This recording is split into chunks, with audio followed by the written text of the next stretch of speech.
Bon, ça va faire 2 ans que je suis asservi par ce jeu de l'enfer, emprisonné, condamné à ne subir que ce châtiment, à oublier toute forme de plaisir, souffrance, oui, je ne méritais que cette miséricorde, oui, veuillez m'abreuver de cette semence morbide, oui, si je ne peux ressentir ne serait-ce qu'un seul instant, pouvoir toucher du doigt cette sensation de puissance, avant qu'elle ne s'évanouisse dans les tréfonds, ou plutôt au pinacle, puisque c'est là que le renouveau pervers prendra siège. Oui, ce jeu veut sa pitance, vous, cliquez, oui, je veux plus de clics, plus de chiffres, plus d'objets, plus de monstres hautains, trépassant sous mon indifférence. Cliquez, recommencez, recommencez, oui, la quintessence de l'enfer. Diablo.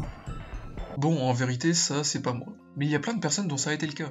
Diablo, premier du nom, est sorti en 1997 sur PC, la même année que la profondeur de gameplay de Final Fantasy VII, l'ambiance nauséabonde de Oddworld, la grande interaction avec l'environnement de Fallout, le parcours de Tomb Raider 2, la complexité de la complémentarité dans Age of Empires, le souci du level design de Castlevania Symphony of the Night, la maniabilité de Crash Bandicoot 2, la justesse de Quake 2, ou encore la nervosité de GTA.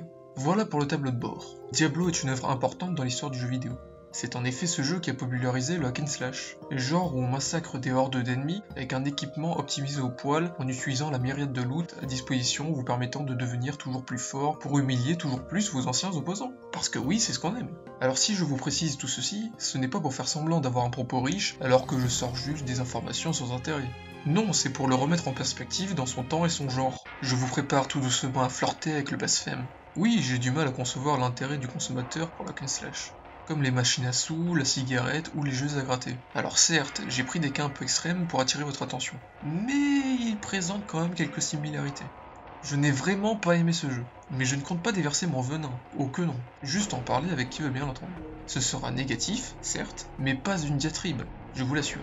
Alors, j'y ai joué l'année dernière pour la première fois, mais l'essentiel de mon activité vidéoludique de ces 2 dernières années est le rétro gaming. Commençons. À l'instar de Oddworld, le jeu est beau, je peux vous le dire. Il a une vraie ambiance. Quand vous commencez le jeu, vous êtes perdu avec une ambiance sonore morose, vide, qui vous laissera seul dans votre désespoir. C'est un parti pris intéressant qui va bien avec la déchéance de l'univers. L'ambiance du jeu vise juste, même si peut-être trop académique. C'est peut-être le même reproche que je pourrais faire à Fallout, premier du nom, sorti la même année.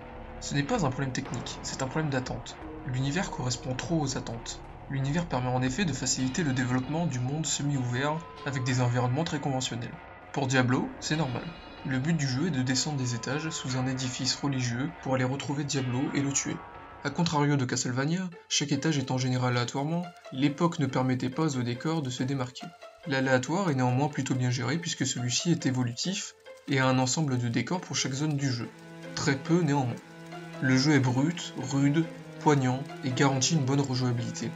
Alors, maintenant que j'ai fait ça, cookie, c'est coché. Oh oh oh, on va pouvoir s'attaquer au citron. Je juge bien sûr le jeu non modé, donc le jeu original, mais le gameplay, c'est non. C'est bon, tout le monde est sur la position défensive? Très bien. On va pouvoir commencer à parler de choses intéressantes. Ce jeu est un cookie clicker. Ça donne envie, non? Vous cliquez pour vous déplacer, attaquer, ramasser des objets, équipements parchemins de sorts ou or, parler aux marchands, ouvrir des portes et des coffres. Halte là! Rien de surprenant, oui, je sais. Il est pas là le problème. Le problème est dans le côté horreur malsain du titre. Ils ont trop voulu jouer dessus. Dans les jeux d'énigmes, mais surtout d'horreur et de survie, on prend souvent la décision, et à raison, de consciemment rigidifier le gameplay dans l'environnement pour donner un sentiment d'impuissance angoissant pour le joueur. Cela prend la forme d'un ralentissement des actions du joueur, de la limitation de ses interactions avec le décor, ou encore d'antagonistes ayant autant voire de meilleures capacités intrinsèques que nous. Ce qui est rare dans le jeu vidéo. Diablo a un gameplay de jeu d'horreur pour rester cohérent avec l'ambiance générale qui fait froid dans le dos. Mais en l'occurrence, c'est un hack and slash. Et je trouve que ce genre ne se marie pas bien avec un gameplay d'horreur. Il se marche dessus. A noter que je ne parle pas de l'ambiance, mais bien du gameplay. Prenons Fallout. Ambiance et rigidité du gameplay similaires, mais ce dernier utilise son décor pour augmenter sa marge de manœuvre. Et son côté survie se porte plutôt bien à ça, car le combat n'est pas une nécessité, contrairement au hack and slash. La nervosité d'un GTA ou Devil May Cry, pour faire plus récent, s'y est mieux à un hack and slash. Je vous ai déjà expliqué le hack and slash et le gameplay d'horreur, alors vous imaginez bien que quand on te demande de déforer du monstre à la pelle avec un gameplay chiant, au lieu de te demander de survivre comme tu peux avec les moyens de merde à ta disposition, ça marche moins bien, et c'est pas compatible. On peut en arriver à des situations aussi ridicules que face au premier semi-boss, le boucher, où je me suis amusé à tourner en rond pendant 2 ans en lui donnant un coup de temps en temps pour le tuer. Alors certes, on peut farm pour augmenter ses stats, mais c'est un aveu de faiblesse. On peut ensuite le bourrer avec des potions, ou bien le pétrifier avec un sort pour prendre avantage. Mais quand cliquer sur un sort, on reviendra sur eux après, ou juste augmenter des chiffres via loot ou compétences de base, allez jouer un autre cookie clicker.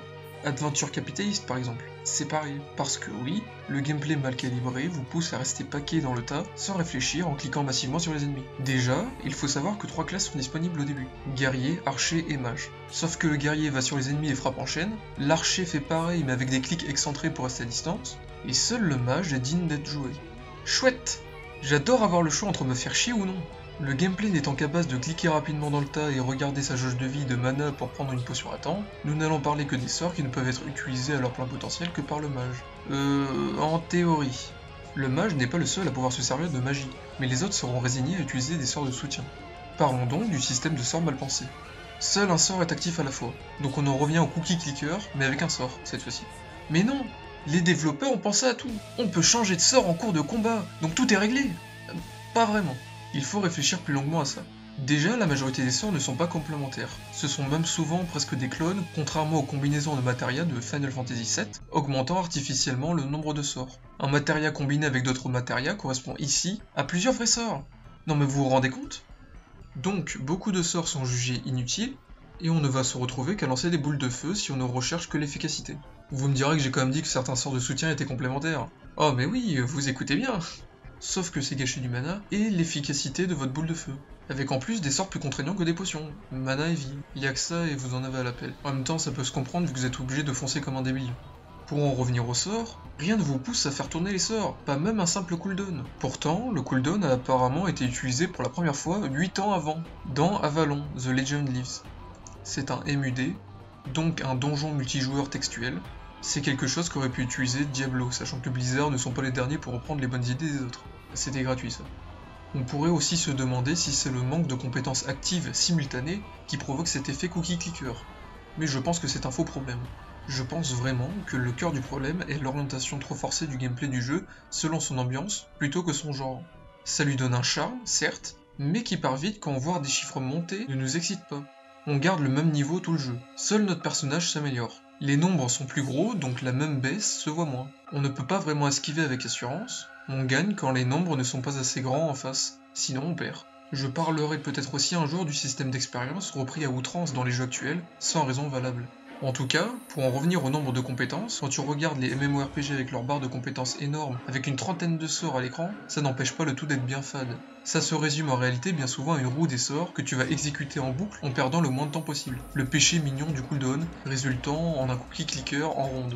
A contrario, Mirror's Edge ou Portal ont très peu de compétences, et pourtant il y a un vrai gameplay profond qui ne donne pas l'impression d'être débilisant. Crash Bandicoot 2, sorti la même année avec très peu de possibilités de gameplay, a aussi pu prouver sa profondeur grâce à l'environnement interagissant avec le joueur, problème que je citais plus tôt pour Diablo. En effet, le bestiaire auré, par exemple, peut être utilisé à cet effet, mais en plus d'être visuellement quelconque et attendu, ils font presque tous la même chose, ce sont juste des sacs de stats.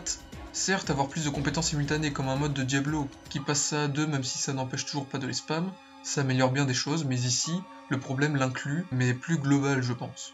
On pourrait réfléchir plus longtemps à la question, mais je pense que j'ai dit tout ce que j'avais à dire sur Diablo. Et si je tire trop en longueur, je vais faire comme avec mes autres scripts, les laisser à l'abandon sans réaliser une vidéo dessus, car elle mettrait une éternité à se faire. Ah putain, j'allais oublier de check le cookie de fin. Évidemment que j'ai joué à bien pire que Diablo comme Alone in the Dark 2, qui est pourtant un survival horror. Malgré certaines infos, Diablo n'est clairement pas le jeu de l'année, mais il a au moins le mérite de prendre des risques, même si c'est foireux, et ça, je respecte. Parce que c'est pas aujourd'hui que Blizzard prendrait des risques.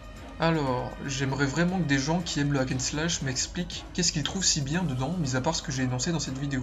Le but n'était pas de détruire une œuvre culte, juste d'en parler et d'exprimer une réflexion que je trouvais intéressante. Mes prochaines vidéos ne seront pas comme ça, ça traitera de sujets plus ou moins variés, mais toujours avec des points peu abordés. Merci d'avoir écouté, n'hésitez pas à partager votre avis, bye bye.